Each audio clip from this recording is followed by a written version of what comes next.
In our health news today, South Africa on Tuesday ended its national state of disaster. The legal framework used for 2 years to impose restrictions to combat the pandemic. South African sports fans can now return to stadiums in large numbers to watch soccer, rugby and cricket matches.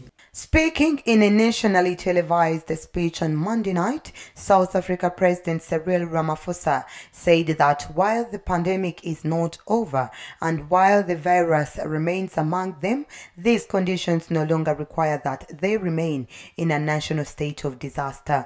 Sports venues can take up to 50% of capacity with people who show proof of vaccination or a negative PCR test done within 72 hours. The government used the state of disaster to impose some of the world's toughest COVID-19 restrictions, including bans on the sales of alcohol and cigarettes and a night curfew. South Africa, with 60 million people, has been hardest hit by the virus in the continent. More than 100,000 people have died from the disease in the country, which has recorded more than 3.7 million infections since 2020. President Ramaphosa said that they will still be required to wear a face mask in an indoor public space, which is necessary to prevent transmission in high-risk places, especially while many people remain unvaccinated.